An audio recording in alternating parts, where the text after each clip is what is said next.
My family chose my brother over me at Christmas. So I disappeared forever. And built a better life without them. The funny thing is they did not believe I would actually leave. They thought I was being dramatic. They thought I would cool off. They thought I would come back by New Year's. Apologize. Smile. Pretend nothing happened. Because that was what I had always done. I was the quiet son. The dependable son. The son who swallowed every insult because keeping peace mattered more than being respected. At least that was who I used to be. But 3 years ago on Christmas night something inside me finally broke. And this time I did not fix it. My name is Ethan Carter. I was 33 years old when it happened. I had spent my entire life being compared to my younger brother Mason. Mason was the golden child. The charming one. The funny one, the one my parents bragged about at every family gathering. If Mason failed, someone else was to blame. If Mason lied, he was under pressure. If Mason stole an opportunity, he was being ambitious. If Mason hurt someone, they were too sensitive.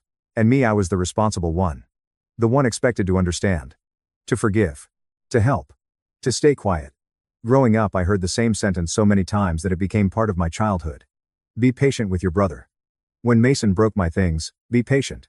When Mason borrowed money and never paid it back, be patient. When Mason took credit for my ideas, be patient. When Mason humiliated me in front of people, be patient. My parents never said the other sentence. The one I needed to hear. Mason, stop hurting your brother. Never. Not once. By the time I became an adult, I had built a life around being useful. I worked hard. Saved money. Bought a small townhouse outside Chicago. Started a side business, helping small construction firms manage project budgets. It was not glamorous. But it was mine.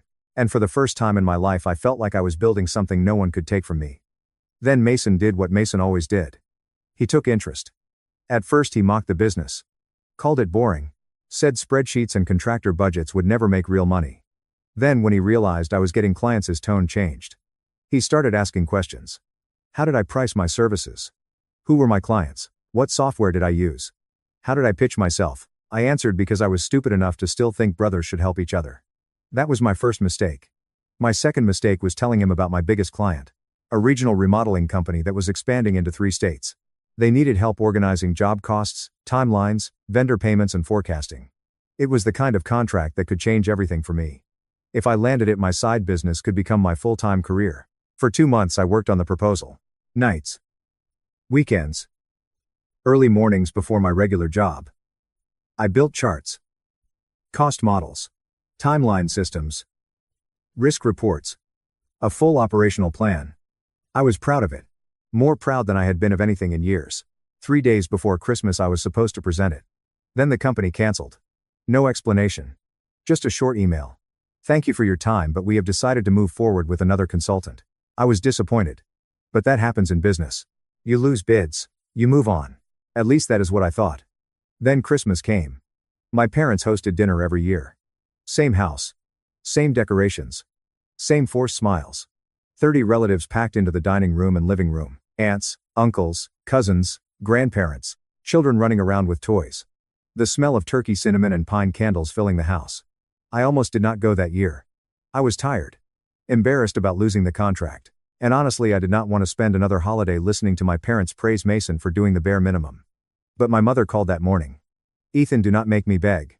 It is Christmas. Family should be together. So I went. I even brought dessert. Because that was who I was. The son who still showed up. When I arrived, Mason was already there. Standing in the living room like a celebrity. Expensive watch. New coat. New smile. Everyone gathered around him. My mother was glowing. My father had his hand on Mason's shoulder, looking proud in a way he never looked at me. I set the dessert on the kitchen counter. Nobody noticed. Then my Aunt Caroline saw me. Ethan, Merry Christmas. I smiled. Merry Christmas. She hugged me and lowered her voice. Big night for Mason, huh? I frowned. What do you mean? She looked surprised. You do not know. Before I could answer, my father clapped his hands. Everyone, before dinner, Mason has some news. The room quieted. Mason stepped forward, grinning, confident, the golden child preparing to shine. I did not want to make a big deal out of it, he said, clearly wanting to make a big deal out of it, but I just landed a major consulting contract with Palmer Ridge Renovations. My stomach dropped. Palmer Ridge. My client. My proposal. My opportunity. Mason continued. They loved my operational strategy, especially the cost tracking system and vendor timeline model. The room erupted in applause. My mother hugged him. My father laughed proudly. My cousins congratulated him. I stood frozen by the kitchen entrance. The words did not fully process at first. Cost tracking system. Vendor timeline model. Those were mine. My exact terms. My structure. My months of work. Mason did not just land the client. He had stolen my proposal. My father raised his glass. To Mason.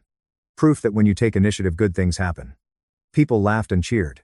My mother looked at me across the room. For 1 second our eyes met. She knew.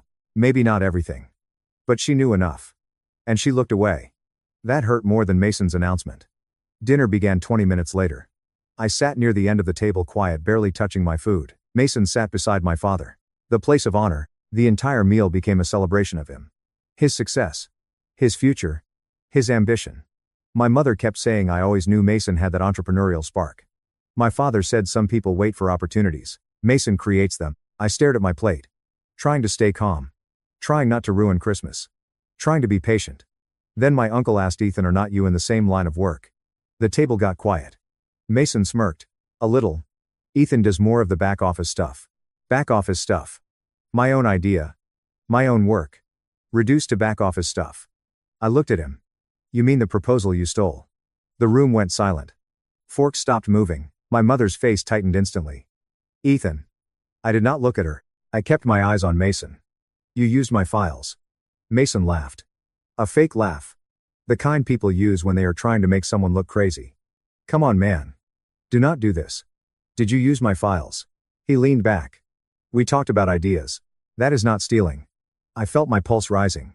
I spent 2 months building that proposal. And maybe I improved it. A few people gasped. My father slammed his fork down. Enough. I turned to him. Enough. Not at Christmas. I laughed quietly. Of course. Not at Christmas. He can steal from me at Christmas, but I cannot say it. My mother whispered, you are embarrassing us. Something in me cracked. Me. My older sister Ashley spoke up from across the table. Ethan, maybe this is not the time. I stared at her. When is the time? She looked uncomfortable. Privately. Privately. That word. Always privately. My pain had to be private. Mason's success got applause. My humiliation had to be quiet. Mason sighed dramatically. Look, I am sorry you lost the contract, but do not take it out on me because I actually closed the deal. There it was. The knife. Twisted with a smile. My father pointed at me. You need to congratulate your brother. The room went dead silent. I looked at my father. What? He succeeded. Be mature enough to accept that. My mother nodded. Do not let jealousy ruin Christmas. Jealousy. They called it jealousy. Not theft. Not betrayal. Jealousy. I looked around the table. 30 faces. Some shocked. Some uncomfortable. Some pretending to be interested in their plates. Nobody defended me. Nobody asked Mason to prove he had not stolen anything. Nobody asked if I was okay. My own mother reached across the table and touched Mason's arm, as if he was the one being hurt. Then my father said the sentence that ended everything. Why cannot you be more like your brother? The room went silent again. Then someone laughed. A small laugh. Nervous maybe. But it spread. A cousin chuckled. My uncle coughed into his napkin. Mason looked down smiling, and my mother did not stop it. She did not defend me. She did not say that was too far. She just looked at me with disappointment, like I had ruined her perfect Christmas. I stood up. My chair scraped against the floor. Every eye turned to me. My mother frowned. Where are you going? I folded my napkin. Placed it beside my plate. Then I looked at Mason. At my father. At my mother. At the family who had watched me get humiliated and decided silence was easier. I am done. My father narrowed his eyes. Sit down. No. His face hardened. Do not make a scene. I smiled. You already did. Mason scoffed. Here we go. I looked at him. No, Mason. You go. He blinked. What? You go be the son they want. The genius. The success story. The golden child. Take the applause. Take the contract. Take whatever you think you won. My voice stayed calm. But do not ever call me your brother again. My mother gasped. Ethan. I looked at her. You chose him. Her eyes widened. No one is choosing anyone. You chose him the moment you knew he stole from me and still praised him. She started crying. Ethan, it is Christmas. I nodded. Exactly. I will remember that. Then I walked out. Nobody followed me. Not my mother, not my father. Not Ashley. Nobody. I stepped into the cold night. Snow was falling lightly. Christmas lights glowed across the neighborhood. Behind me through the windows I could see my family sitting around the table. Warm. Bright. Together, without me. I got into my car, started the engine, and drove away. By the time I reached home, my phone was buzzing. My mother. My father. Ashley. Mason. I did not answer. I opened my laptop instead, changed every password, removed Mason's access from every shared file, backed up every document. Then I sent one email to Palmer Ridge Renovations. Subject line: Notice of intellectual property concern. I attached timestamps, original drafts, file history, metadata, emails proving I had built the proposal months before Mason submitted it. I did not ask for the contract back. I did not beg. I simply wrote, I believe materials from my original proposal were submitted by another party without permission. I am providing documentation for your records. Then I clicked send. After that I blocked my entire family. All of them. Mother, father, Mason, Ashley, cousins who laughed, aunts who stayed silent, everyone. By midnight my phone was quiet, and for the first time in my life so was my heart. Not peaceful. Not yet. But quiet. The next morning my mother came to my townhouse. I saw her through the door camera. She wore the same red coat from Christmas dinner. Her eyes were swollen. She knocked for 10 minutes. Ethan, please open the door. I did not. Then my father arrived. He looked angry. Not sorry. Angry. He knocked hard. Enough. Open this door. I stood in the hallway watching the camera feed. My mother cried. My father paced. Finally, Mason showed up. That almost made me laugh. He stood behind them, hands in his pockets, looking annoyed. Like my pain was an inconvenience. My mother said, we just want to talk. I pressed the speaker button. No. They all looked up at the camera. My father said, do not be childish. I smiled. You came to my house to insult me. Mason stepped forward. Look, man. I did not steal anything. Then you will not mind Palmer Ridge reviewing the documentation I sent. His face changed. Only for a second, but I saw it. Fear. My father looked at him. What documentation? Mason recovered quickly. He is bluffing. I said nothing. My mother looked into the camera. Ethan. Why would you do that? You could ruin his opportunity. And there it was. My proof. She did not ask if Mason stole from me. She asked why I might ruin his opportunity. I leaned closer to the speaker. Merry Christmas. Then I turned it off. They stayed another 20 minutes, then left. 2 days later Palmer Ridge called me. The director sounded uncomfortable. Careful. Professional. They had reviewed my documentation. They confirmed that Mason's proposal contained substantial material identical to my earlier drafts. They terminated discussions with him. Then they asked if I would be willing to present my original proposal again. I said yes. 1 week later I got the contract. Not because Mason handed it to me. Not because my family helped. Because the work was mine. When Mason found out, he exploded. He called me from a new number. I answered once. Just once. You snake, he shouted. I held the phone away from my ear. Careful. You sound jealous. You ruined me. No. I documented you. Mom is devastated. Then comfort her. Dad says you are dead to him. I laughed softly. Tell him I said that makes 2 of us. Then I hung up. Blocked the number. And began building my new life. The Palmer Ridge contract changed everything. Within 6 months I left my regular job. Within a year my business had 5 full-time clients. Within 18 months I hired 2 employees. By the second Christmas after I walked away I was making more money than I ever had. But money was not the best part. Peace was. No holiday guilt. No forced dinners. No comparisons. No Mason. No parents asking me to be patient. No Ashley telling me I was too sensitive. Just quiet mornings. Work I loved. Friends I chose. And a life built on my own terms. I moved to Denver at the beginning of the 3rd year. The business had grown enough that I could work from anywhere. So I bought a small house with mountain views. Nothing huge. But mine. I spent mornings drinking coffee on the porch.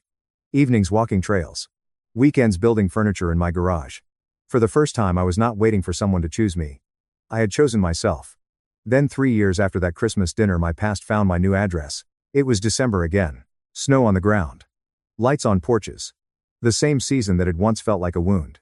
I had just finished wrapping a gift for my assistant's son when someone knocked on my door. I checked the camera. Mason. He looked terrible. Not just tired, broken. His expensive clothes were gone. His face was thinner. His eyes looked hollow. For a moment, I thought about ignoring him. Then I opened the door. Not because I cared, because I wanted to see what consequence looked like up close. Mason stared at me. Ethan. I said nothing. He swallowed. Can I come in? No. His mouth tightened. It is freezing. Then talk fast. He looked down. I need help. Of course he did. I leaned against the doorframe. What happened? He laughed once. Bitter. Everything. I waited. He rubbed his hands together. After Palmer Ridge dropped me, word spread. I could not get consulting work. Dad helped me start a small contracting business, but it went bad. How bad? He looked away. Debt. How much? Almost 180,000. I whistled softly. He flinched. Mom and Dad put their savings into it. Of course they did. They also took out a second mortgage. Of course they did. And now, his voice cracked. The house is at risk. There it was. The real reason. Not guilt. Not apology. Emergency. Mason looked at me with the same eyes he used when we were kids after breaking something of mine. Waiting for me to fix it. Mom said you might help. I laughed. I could not stop myself. Mom said that. He nodded. She said you are successful now. I stepped closer. Interesting. Did she mention that I became successful after leaving all of you? His face tightened. Ethan, please. This is serious. It was serious when you stole from me. I made a mistake. No. You made a choice. He swallowed. I was jealous. That surprised me. Not because I did not know. Because he finally said it. I know, I replied. His eyes filled with tears. I hated that you were building something. I hated that you did not need anyone. I hated that Mom and Dad were starting to respect you. I stared at him. So you took it. He nodded. I thought if I landed the contract first, everyone would see me as the successful one again. And they did. His tears fell. For a while, I felt nothing. No satisfaction. No anger. Just distance. Like watching a stranger confess to a crime from years ago. Mason stepped closer. I need $50,000. There it was. The number. The price of family. I smiled slowly. No. His face fell. Just like that. Just like that. I said I was sorry. No. You explained why you did it. What is the difference? An apology is about the person you hurt. An explanation is still about you. He looked stunned. I continued. You did not come here because you care about me. You came because Mom and Dad are losing the house after funding your failure. His jaw clenched. That is our childhood home. It stopped being my home the night they chose you. He looked at me with panic. Ethan, please. They will lose everything. I leaned closer. Then tell them to be patient. His face went pale. He remembered. Of course he remembered. All those years, all those times I was told to be patient while he got away with everything. He whispered, that is cruel. No, Mason. Cruel was stealing my work and smiling while Dad toasted you for it. He looked away. Cruel was letting them laugh at me. His shoulders slumped. Cruel was showing up 3 years later and still thinking my purpose is to save you. I reached for the door. He panicked. Wait. Mom wants to talk to you. No. Please. No. He pulled out his phone anyway. Before I could close the door, my mother's voice came through on speaker. Ethan. For 3 years I had wondered what hearing her voice would do to me. Would I feel sadness? Anger? Longing? I felt nothing. Mom, I said. She started crying immediately. Oh honey. I miss you so much. I looked at Mason. He stared at the floor. Do you? Of course I do. Then why are you calling through Mason's phone after 3 years? Silence. Then she whispered, we need help. There it was. The truth in 4 words. Not we miss you. Not we were wrong. We need help. I nodded slowly. No. She cried harder. Please. Your father is not well. The stress is killing him. That is unfortunate. Ethan. My voice stayed calm. You chose Mason. Let Mason save you. He cannot. I know. The silence that followed was heavy. Then my father came on the line. His voice was older. Rougher. But still sharp. You think this is funny? No. You think you are better than us because you have money now? No. Then help your family. I looked out at the snow. At my quiet street. At the home I built without them. No. My father breathed hard. After everything we did for you. I almost laughed. What exactly did you do for me? We raised you. You raised me to accept less. My mother sobbed in the background. My father snapped, do not talk to me like that. And there it was. The old command, the old tone, the expectation that I would shrink. But I did not shrink anymore. You have no power here. He went silent. I continued. 3 years ago you humiliated me in front of the entire family. You told me to be more like Mason. You laughed when I left. You protected the son who stole from me. My voice lowered. Now you want the son you rejected to rescue the son you chose. No one spoke. Then my mother whispered, we made mistakes. No. You made a decision. Ethan, please. I looked at Mason. Then at the phone. Sell the house. My mother gasped. No. Downsize. My father cursed. Get jobs. Call the relatives who laughed. Ask Mason to fix it. Mason looked like he might collapse. But do not call me again. My mother sobbed, you are really abandoning us. I smiled sadly. No. I am accepting the abandonment you started. Then I hung up. Mason stared at me. You have become cold. I shook my head. No. I became honest. He wiped his face. I do not know what to do. For once figure it out without me. Then I closed the door. Locked it. And walked away. That night I slept better than I had in years. Not because I enjoyed their suffering. I did not. But because I had finally passed the test. The old Ethan would have paid. The old Ethan would have emptied his savings to stop his mother from crying. The old Ethan would have told himself that being useful was the same thing as being loved. But that Ethan was gone. 3 weeks later Ashley emailed me. I almost deleted it. Then I opened it. The subject line said I am sorry. The message was short. She wrote, I should have defended you that Christmas. I knew Mason stole from you. I knew mom and dad were wrong. But I stayed quiet because it was easier. I am ashamed of that. I do not expect forgiveness. I just wanted you to know that I know the truth. For a long time I stared at the screen. Then I replied with one sentence. Thank you for finally saying it. That was all. Not forgiveness. Not reconciliation. Just acknowledgement. Sometimes that is enough. 2 months later my cousin told me my parents sold the house. They moved into a small rental. Mason moved with them. His business closed. The golden child had finally become exactly what everyone had protected him from becoming. Responsible for his own consequences. At first I expected to feel satisfaction. I did not. I just felt free. That was better. The next Christmas I did not spend the holiday alone. My assistant invited me to her family's dinner. I almost said no. Old habits. Old wounds. But I went. Her family was loud. Messy, kind. No one compared anyone. No one used jokes as knives. No one laughed when someone was hurting. At dinner her father asked about my business. I answered carefully. Still not used to people being genuinely interested. He listened, then said you built something impressive. 5 simple words. And for some reason they hit me harder than all the insults ever had. Because they were clean. No comparison. No hidden agenda. No Mason. Just recognition. Later that night I drove home through falling snow. Christmas lights blurred past my windshield. For the first time in years Christmas did not hurt. It was just a night. A peaceful one. I parked in my driveway. Walked inside. Turned on the fireplace. Made coffee. And sat by the window watching snow cover the mountains. My phone buzzed once. A message from Ashley. Merry Christmas, Ethan. I looked at it for a long time. Then replied Merry Christmas. That was the only connection I allowed. Small. Careful. On my terms. A year after Mason came to my door Palmer Ridge renewed their contract again. My company doubled in size. I hired a general manager. Moved into a larger office. Started mentoring young project managers who reminded me of myself. Quiet people. Capable people. People who were used to being overlooked. I taught them something it took me too long to learn. Never let someone call your silence maturity when what they really want is your submission. Never let family use love as a leash. And never stay at a table where your humiliation is part of the entertainment. People ask if I regret walking out that Christmas. I do not. I regret not walking out sooner. I regret all the years I spent trying to earn fairness from people who had already chosen favorites. I regret believing patience would eventually become respect. It does not. Sometimes patience just teaches people how much disrespect you will tolerate.